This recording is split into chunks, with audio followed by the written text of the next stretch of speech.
Good evening and welcome to Room 101 for Volume 6 in our Orwellian experience of our Bayside Book Chats here at Barrier Island Books and Art in Stone Harbor, New Jersey. Room 101 is a reference in our featured book tonight, George Orwell's 1984. But first, on to some other things that we usually cover here when we start off our book chats. A little bit more about our store. The good part is, being a used bookstore, is that we control our own inventory.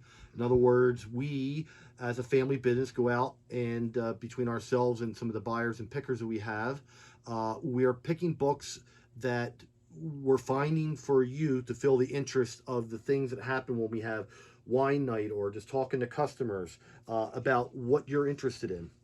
And that is so much different than a new bookstore where, for the most part, their inventory for that year is percentage-wise more dictated to what the publishers are putting out that year. So for us, we're not going to have those brand new books, and it takes a little time to get down to us, sometimes up to a year. But from every book written from that year that we missed all the way back in time, we're trying to do the best we can to have all the relevant, important books in literature history. A little bit about our pricing. Our small little paperbacks are $2.75, and a tall trade size or a mass market paperback is $3.75. A trade size, which is your common paperback book club style, is $3.75 and up. And our hardbacks are really only about $5. Collectible books, of course, range all the way up. And books that are from the last year, we do mark those up to about half price of what the original retail would be. But in general, most of our books are a third or a quarter of what the original retail price would be. In the last couple of episodes, we've talked about our back wall, and we'll continue with that a little bit, being that we're talking about some dystopian fiction tonight. We do carry Vonnegut as one of our authors that we do concentrate on.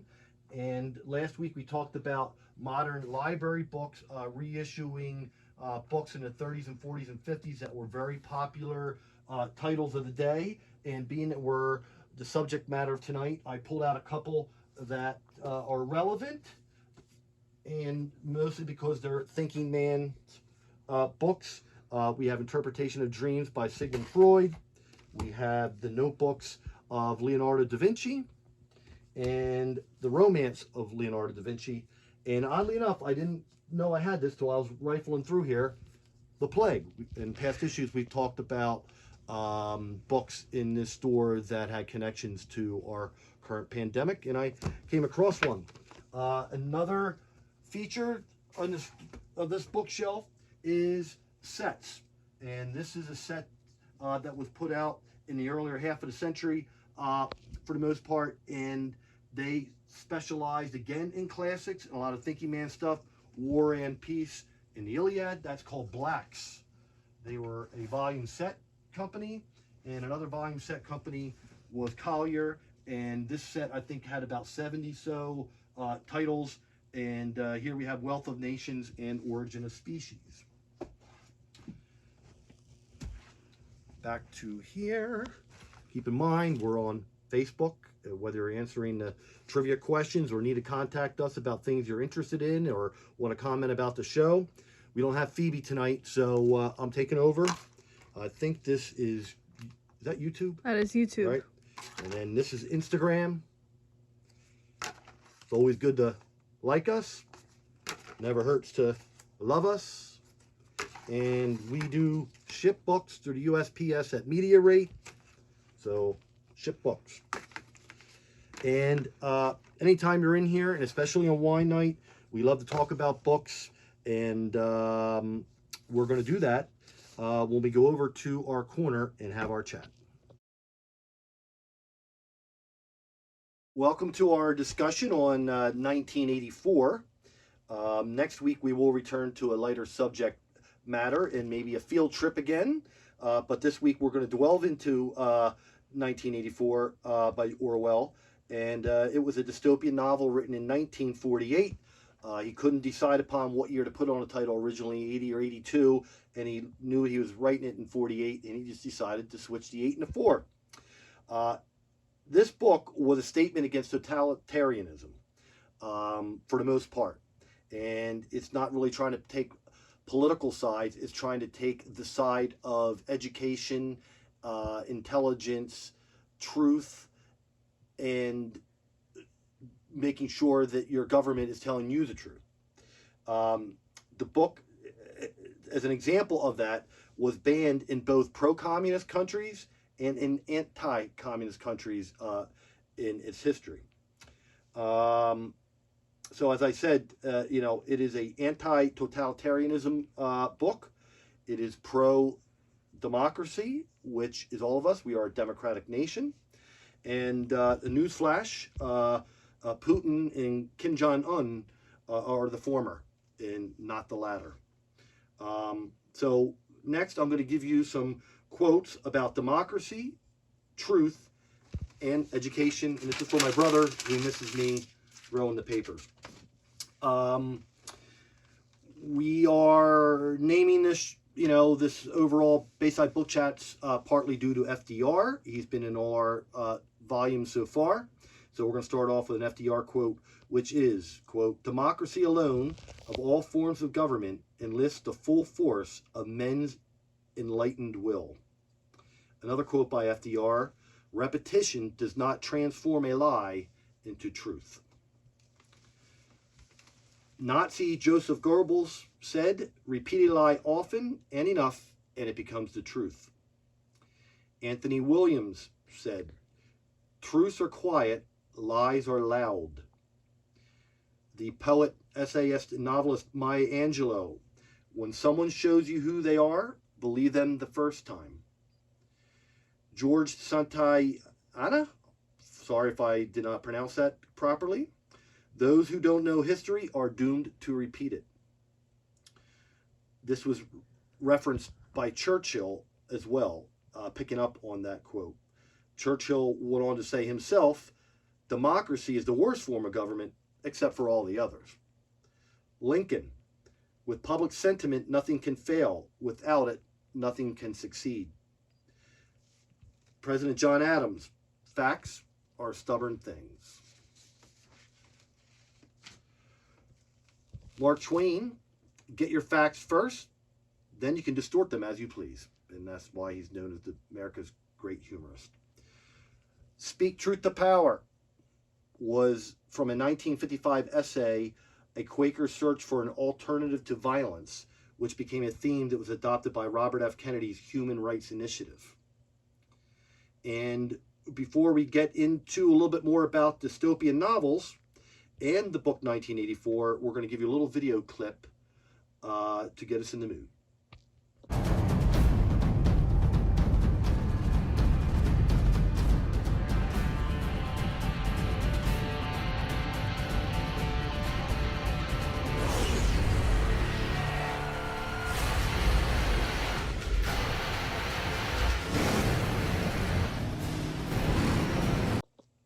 So welcome back from the craziness of the deserts of Mad Max, and we're going to talk a little bit about dystopian novels.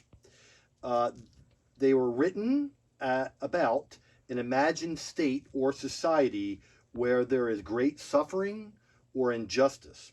And I've got some examples here that we'll go through real quick. H.G. Wells' The Time Machine. Orwell's other book, Animal Farm, about farm animals, specifically some pigs, and it's, along the lines of absolute power corrupts absolutely. You give a group of people power, somebody is going to want to take control. Speaking of control and power, Lord of the Flies.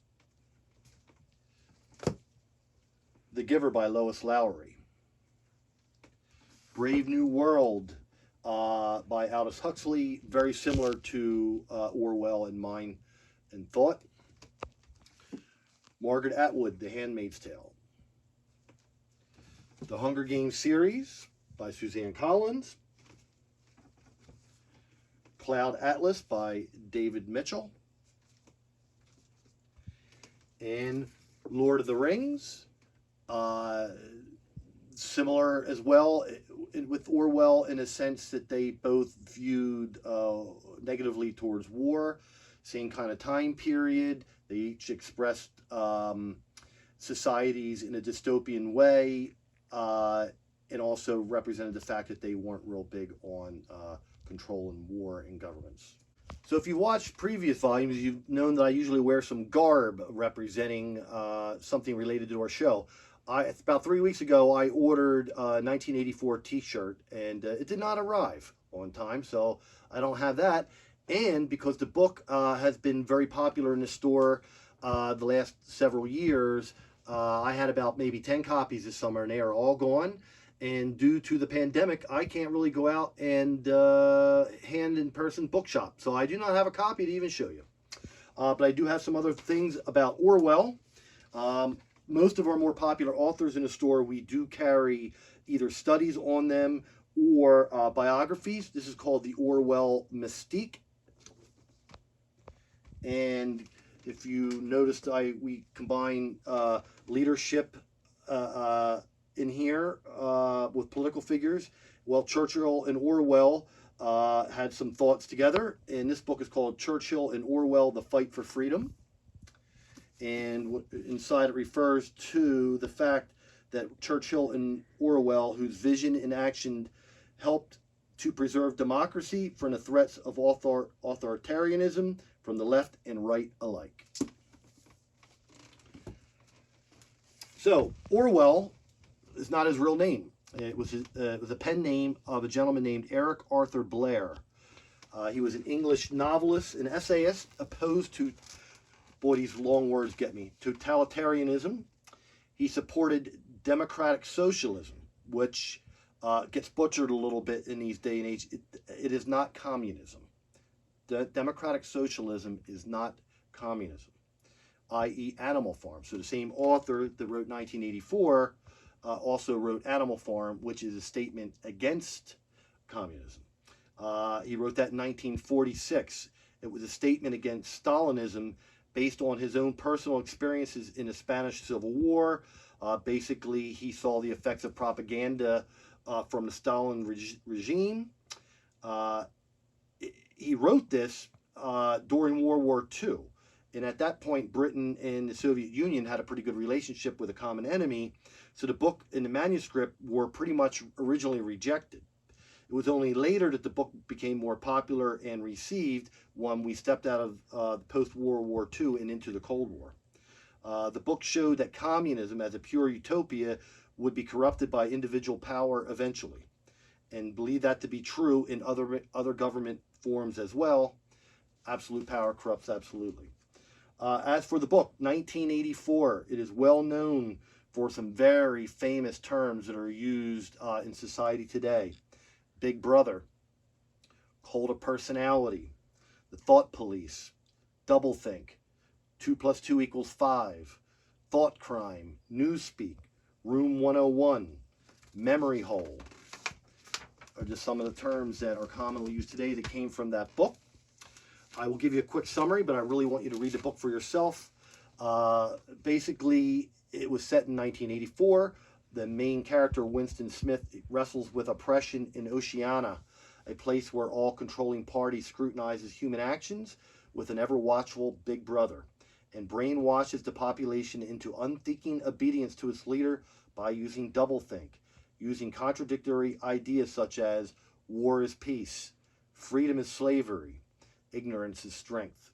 The party maintains control through the thought police.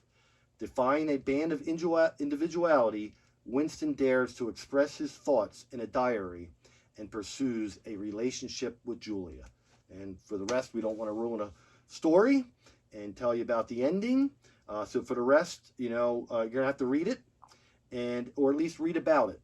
This book, like many, are covered by booktubers, so you can always go to YouTube and put in a book. Locally in New Jersey, there is a booktuber gang that's been doing this for 10 years. They're called the Literary Gladiators, and they also have an episode on 1984. So think. Orwell's intent, like many dystopian novelists, was to make us think. Some quotes by some famous dystopian sci-fi writers. Aldous Huxley: facts do not cease to exist because they are ignored.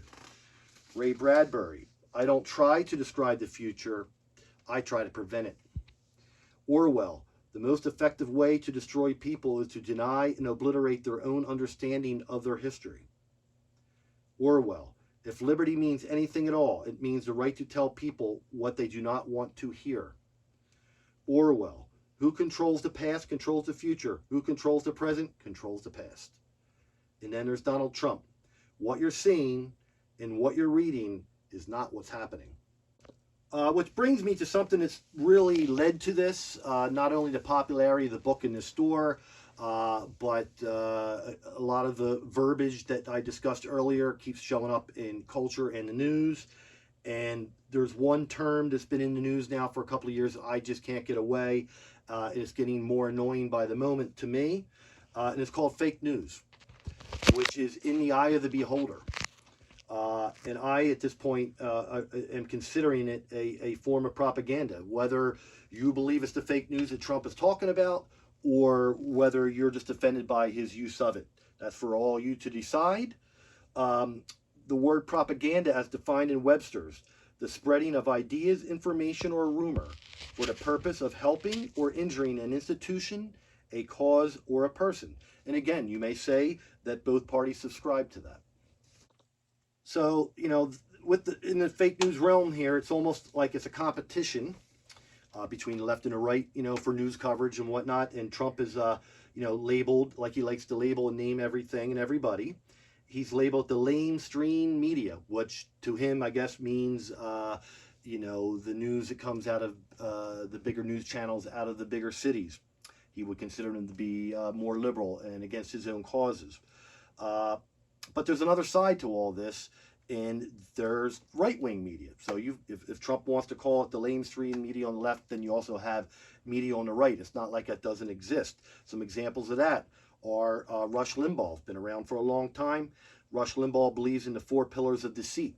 He believes that government, academia, science, and media, which means your politicians, teachers, professors, scientists, and journalists, you know, are combined, you know, with the deep state and are out to get you. This has been pushed, let's say, west of Route 100, where I grew up, or if you want to take it a little further, something else that runs north-south, you could say the Susquehanna River.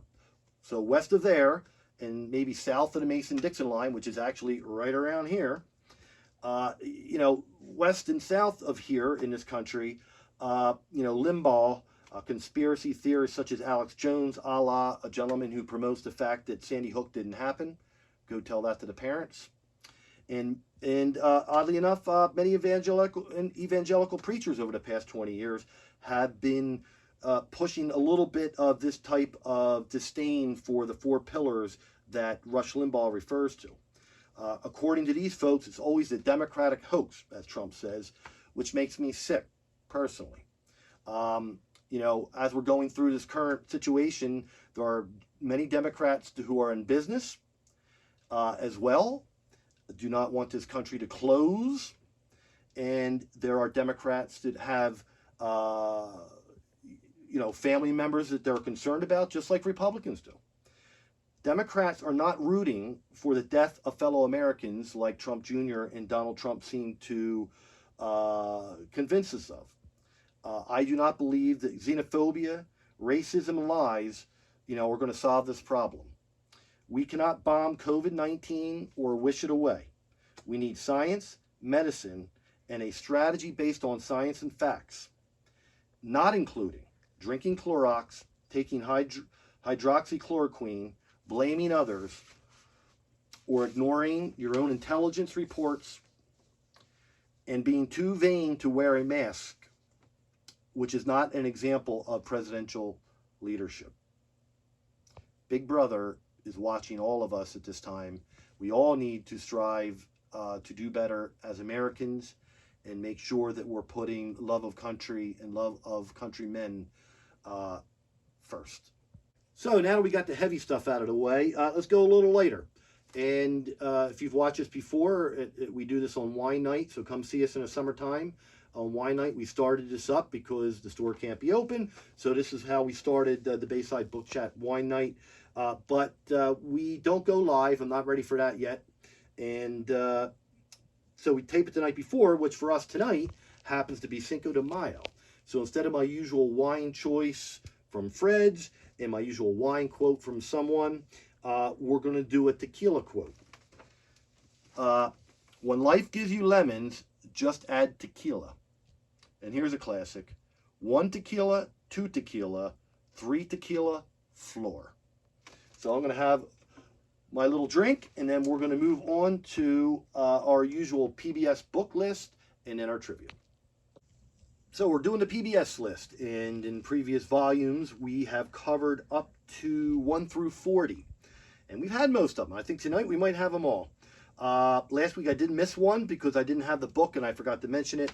It's The Hitchhiker's Guide to the Galaxy. I didn't have. That was somewhere in the 30s. Just as a side note, 1984 was number 18 in the PBS Top 100. Atlas Shrugged by Ayn Rand is a dystopian novel. That was at number 20, and that is about government and economics and people being enslaved if we end up with overtaxation of people. The Handmaid's Tale we talked about was number 34. Number 40 was the Hunger Games series, and that is going to, and then The Giver at number 44 is going to be in this pile here. So we're now going to do 41 through 50 of the PBS's Top Reader 100, and The Count of Monte Cristo by Dumas, Amy Tan's The Joy Luck Club. Here's a classic, Mary Shelley's Frankenstein. The aforementioned The Giver by Lois Lowry, winner of the Newbery Medal. Memoirs of a Geisha by Arthur Golden. Moby Dick or The Whale by Herman Melville. Catch-22, Joseph Heller. The Game of Thrones series by George R.R. Martin. One of my favorites when I was younger, Isaac Asimov, the Foundation series. And real heavyweight, Tolstoy's War and Peace. Time for some trivia. And a couple side notes there. Week number 5 was my brother Mike again. He has now reached his limit of 2 wins to join Lynn Masiri with 2 wins. So in the future they can play, but I can't hand out the $25 prize anymore. We want to spread it around. We are getting more participants, so keep them coming. If you don't happen to win, you do get a $5 store credit. If you win with the first most correct answers, you get $25 to spend in the store. Last week's questions and answers. What was the largest fish in the world? Whale shark. Term for water in the back bays that is half fresh, half salt, brackish. Name for a stagnant tide. Name of a local brewery, Slack Tide. Shorebird eggs. What bird was in need of the eggs from the horseshoe crab? That is a red knot. What bird flies pole to pole in its migration? That is the Arctic tern. The color of the horseshoe crab blood is blue. The name of Jules Verne's famous submarine in 20,000 Leagues Under the Sea is the Nautilus. The name of the boat that Darwin sailed to the Galapagos Island, the HMS Beagle. This fish is biting now because I got bit by a gnat this week and I did see the dogwoods bloom. That is the black drum. And the little stones that washed up from Warren Courts from flowing down the Delaware River to the Delaware Bay is the Cape May diamond. Which brings us to this week, which these questions are going to be dystopian science fiction. So unfortunately this week, none of the local questions, a little less on nature like we've done in the past. I'm sure we'll get back to it. This week, what is the first dystopian novel aimed at young adults written by Lois Lowry in 1993? Question number 2. What is the name of the autocratic antagonistic pig in Animal Farm? Names of the 2 tribal leaders in Lord of the Flies. Name the Mad Max sequel featuring Tina Turner. What totalitarian leader was Orwell's 1984 a response to? The real person. What does 451 in Fahrenheit 451 mean and or refer to? In 1984, who is watching? What is the name of the drug that most of the characters in A Brave New World took? And what book was the main protagonist Offred? Offred. So here we are at the end where we do our toast. And as usual, I say something that kind of goes like keep low, aim high, be smart, be safe, shop small, love your mama pops. And in relation to 1984, educate yourself and make good decisions for yourself. And being that it's Cinco de Mayo, till next time, buenas noches.